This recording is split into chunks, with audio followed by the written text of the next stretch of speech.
In this video, we will be discussing the first concepts of Topic 1, which is population and settlement. Now, a population is a group of the same species, living and interbreeding in the same area or region. Populations can be of towns, cities, countries, and even whole continents. Any space of land which has definitive borders has a population of species. Now, different populations differ depending on 4 common factors, and these are size, density, distribution, and type. Size means how big the population is in terms of numbers.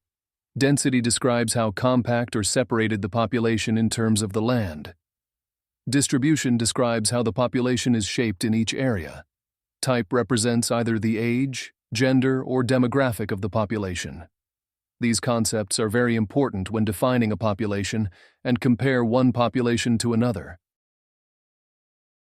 Now, as we all know, populations don't always stay the same. Many factors and ideas allow for populations to be fluid and ever-changing. Our job as geographers is to understand why these changes occur and what we can do to alter these changes for our own benefit. For example, the most commonly known population change is the human world population. If you look at this diagram, you can see that the world population increases gradually until the 1500s. From then, population grows exponentially. What we need to understand firstly is what causes this growth and why it's not continuing further. Population change is predominantly caused by 2 main factors: natural change and migration. Now, natural change is the result of 2 ideas, which are the birth rate and the death rate of a population. By definition, the birth rate is the number of children born per 1,000 per year. Conversely, the death rate is number of people who die per 1,000 per year. It is important to state per 1,000 per year as it shows that it is a rate. When we consider these 2 concepts, we can get what is known as the rate of natural change of a population, which is simply the birth rate minus the death rate. For example, let's consider Niger and Russia. For Niger, the birth rate as of 2016 was 44.8 per 1,000, while its death rate in that same year was 12.1 per 1,000. This means that their rate of natural change was positive 32.7 per 1,000. In simpler terms, this means that out of every 1,000 people in Niger, an average of 30.7 people are born in the year 2016. However, for Russia in that same year, their birth rate is 11.3, while their death rate is 13.6, making their rate of natural change equal to negative 2.3. What this means is for every 1,000 people living in Russia, an average of 2.3 people die in the year of 2016. The second factor of population change is called migration. This is simply the movement of people from one region to another. This can be either internal, as in inside a country, or externally, which is from country to country. When someone chooses to enter another area, known as the destination, this is called immigration, and they are immigrants.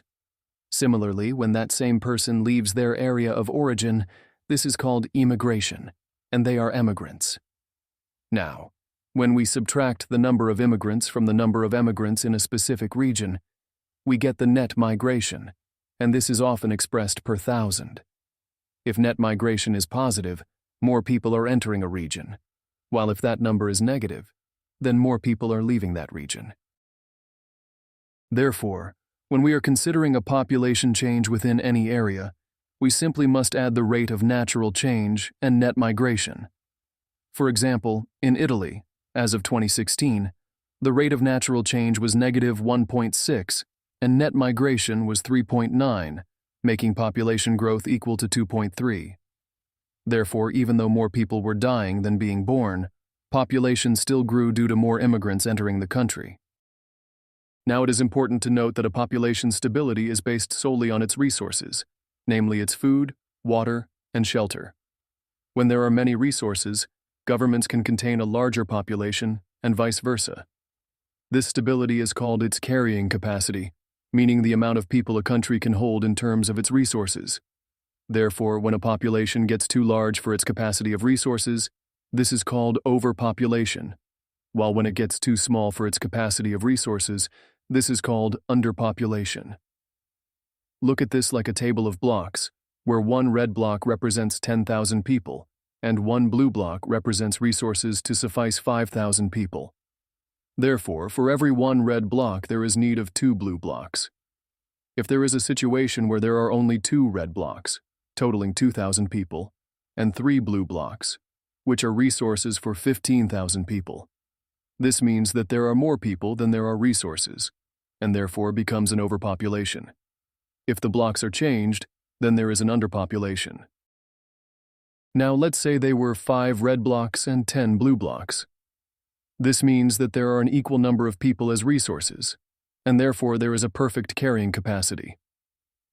This type of situation is called the optimal population. A graph of this situation may look like this.